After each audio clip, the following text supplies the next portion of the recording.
Have you ever felt the strange heaviness of justifying your light to those who thrive in darkness? It's like explaining the warmth of the sun to someone who has chosen to live underground. The more you speak, the colder it gets. What if I told you that not every question deserves an answer, and not every voice is worthy of your clarity? Some people aren't confused, they're just committed to misunderstanding you. And some aren't people at all, but mouthpieces for something far darker.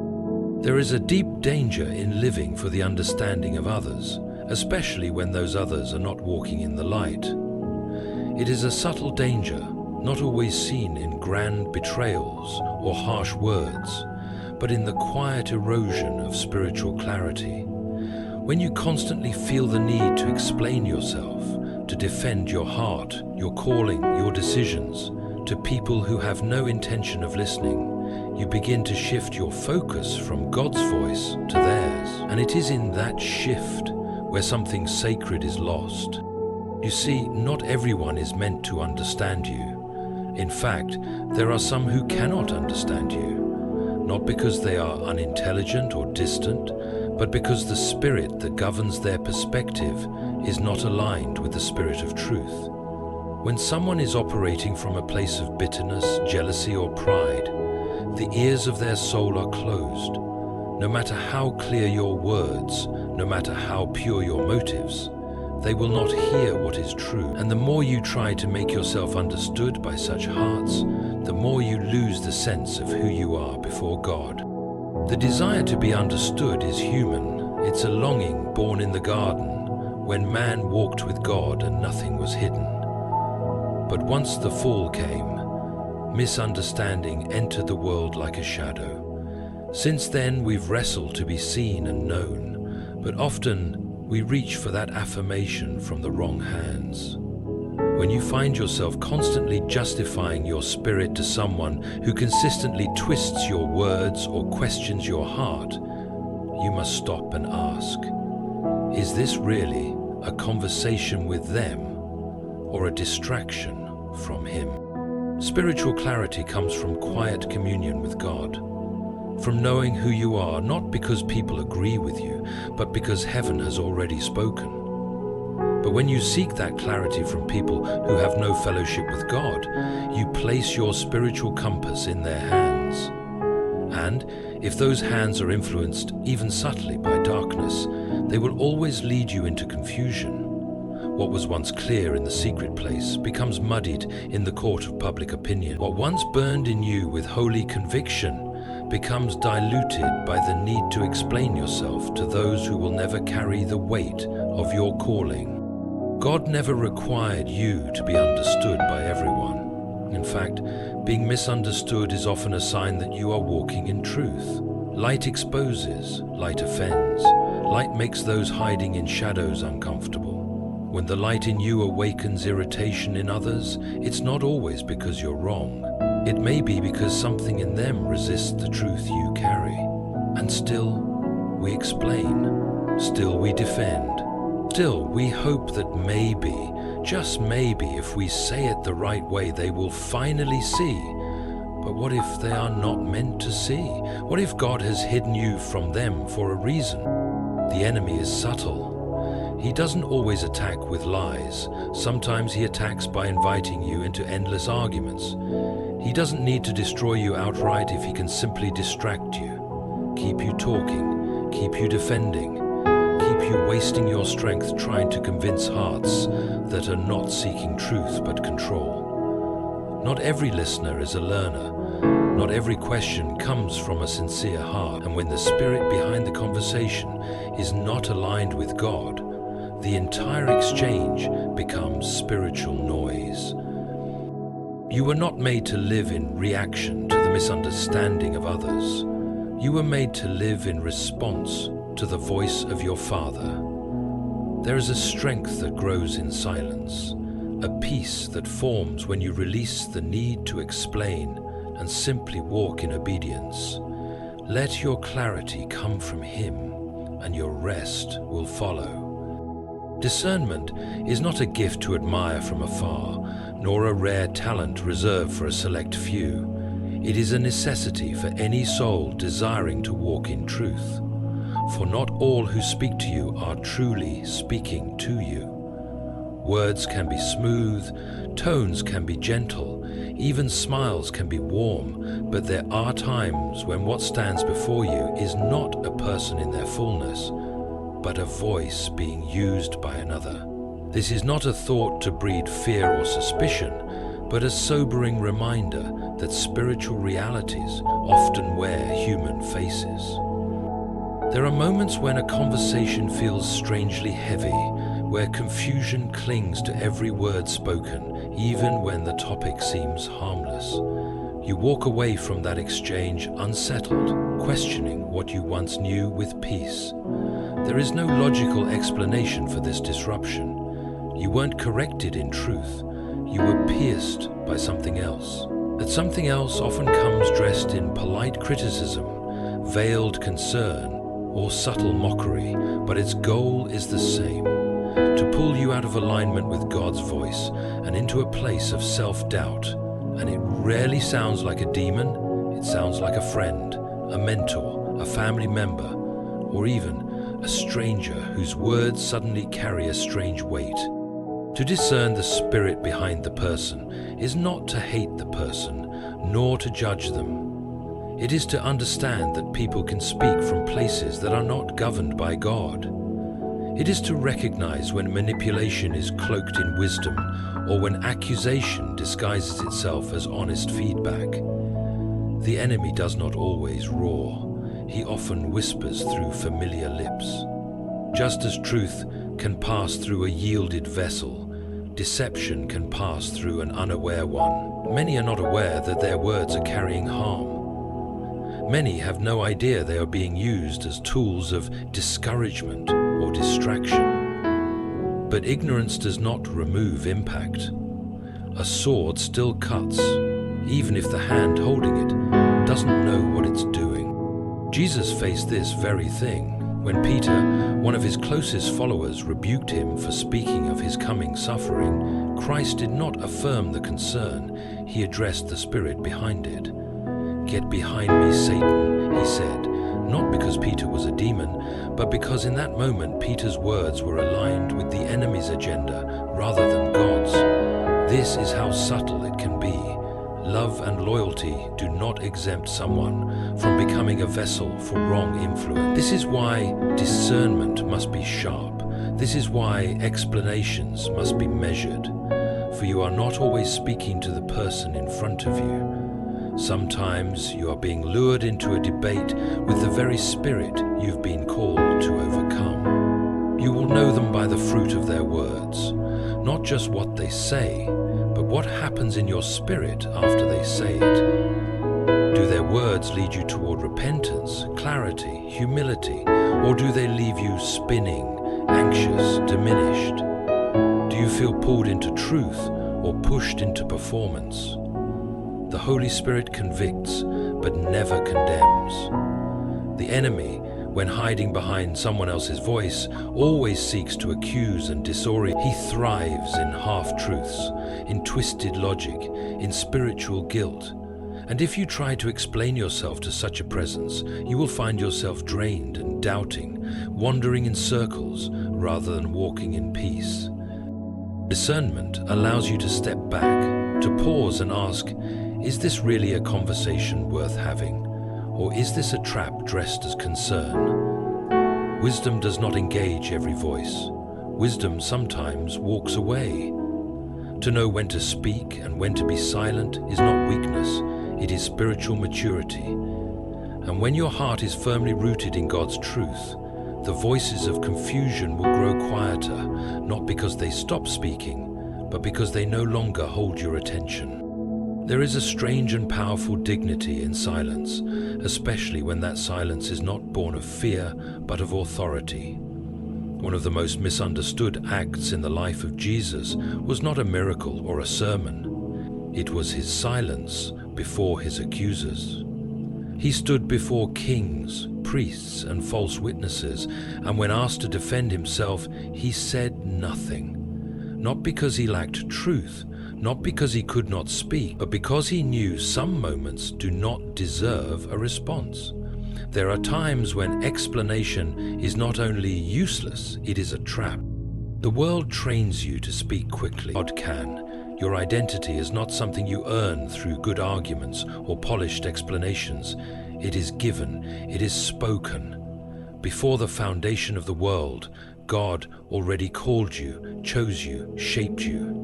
When Jesus came up from the waters of baptism, the heavens opened, and the Father declared, "This is my beloved Son, in whom I am well pleased."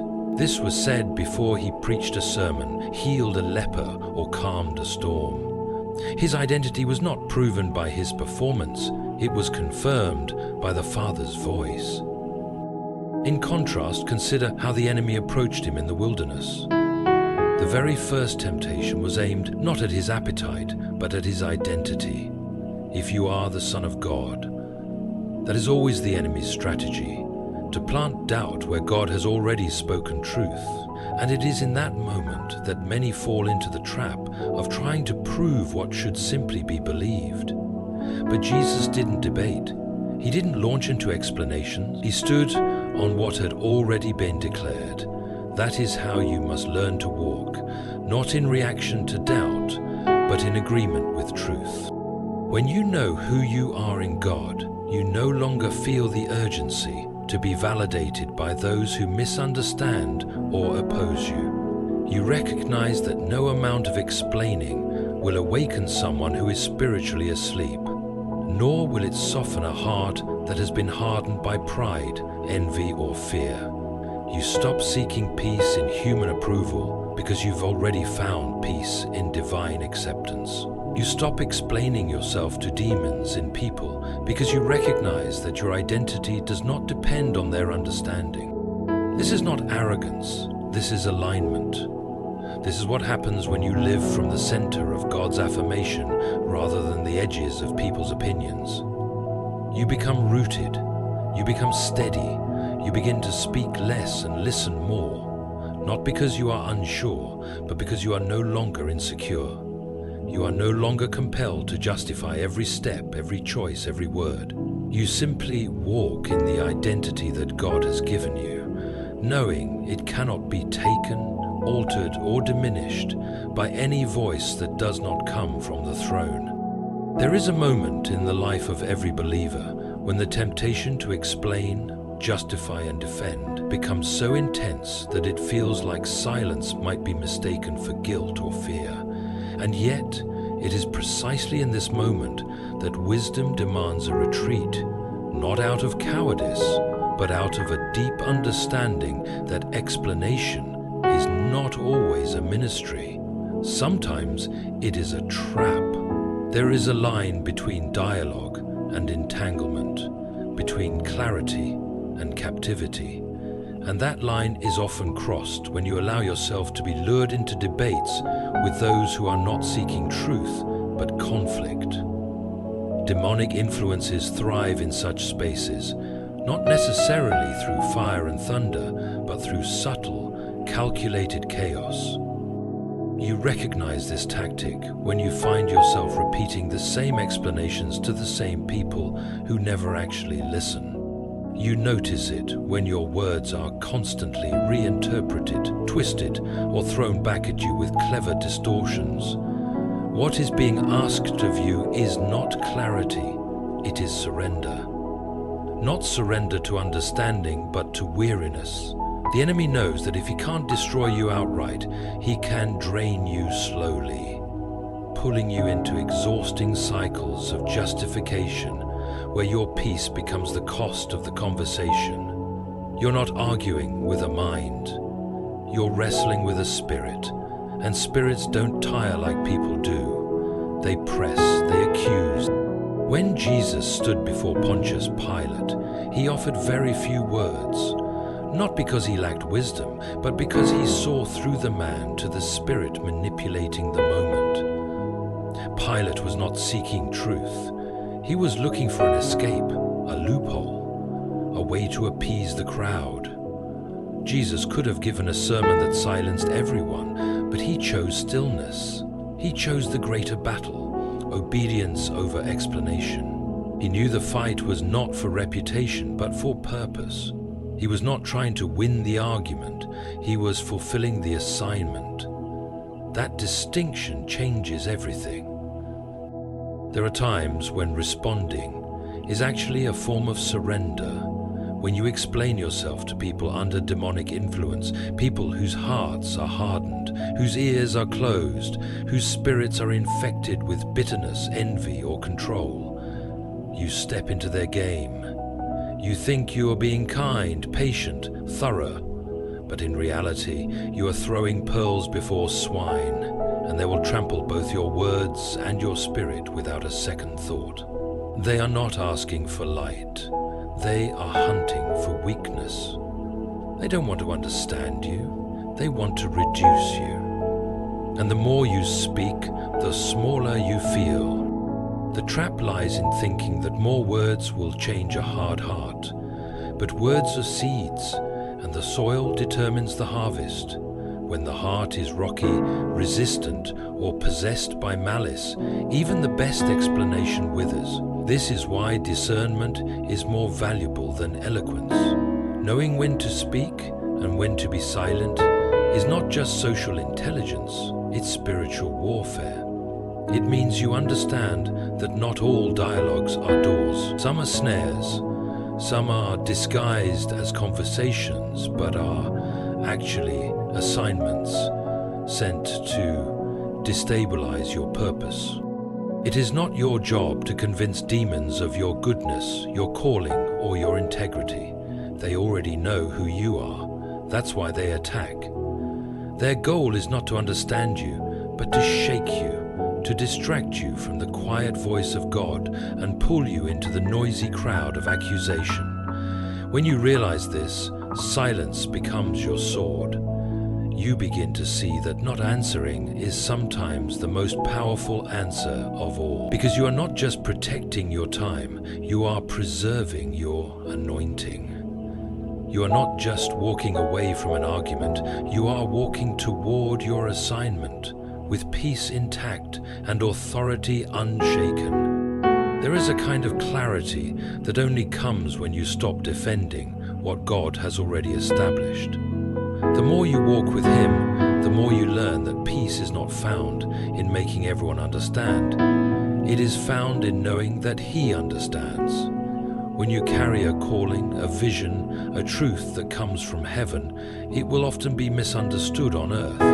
You will speak and be misheard, act and be misread, love and be misjudged. And in those moments, your greatest temptation will not be anger or even fear. It will be to explain yourself just one more time, hoping that this time they'll finally see. But they won't. Not because you failed to articulate, but because their hearts were never open to receive. This is the point where the believer must make a decision to fight for approval or to stand in authority. You cannot do both.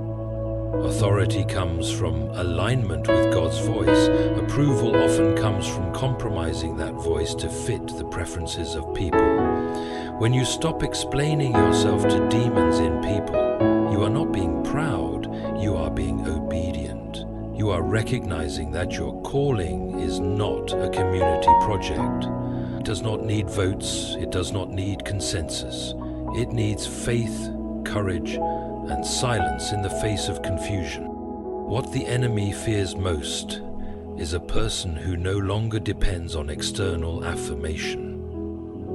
When you reach the place where you don't need everyone to clap for your obedience, hell begins to tremble. Because now you are acting not from emotion, but from conviction.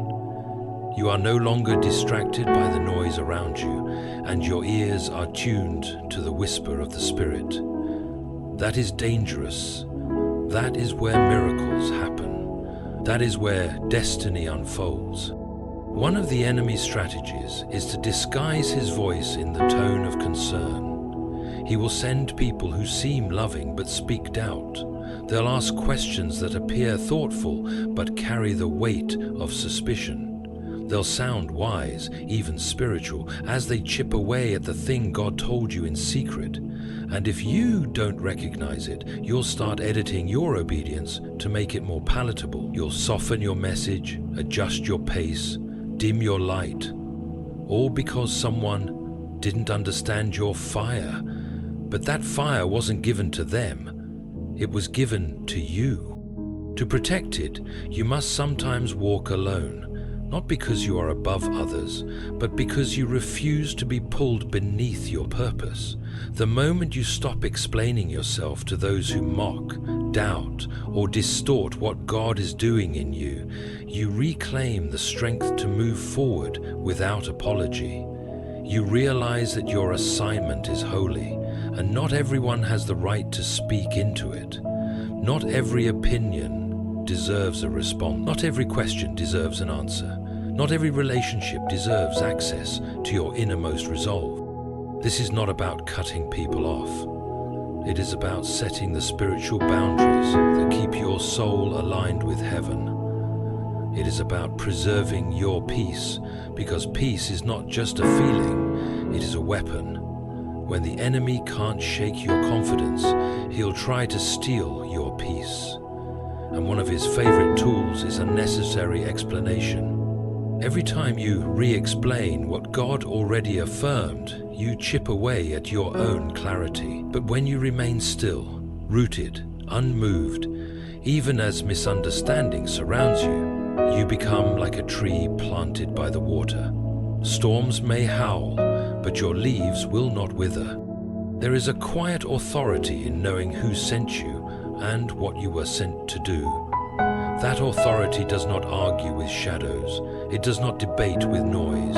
It walks, it builds, it prays, it loves. And it rests in the truth that being misunderstood by man is sometimes the evidence of being sent by God. So then, let it be settled in your spirit. You were never called to spend your strength explaining what heaven has already endorsed. You were not fashioned in the secret place to be dissected by public opinion or drained by those who carry chaos in their mouths. There is a difference between defending truth and becoming ensnared in the webs of those who despise it. When demons speak through people, they will cloak themselves in logic, concern, and even kindness.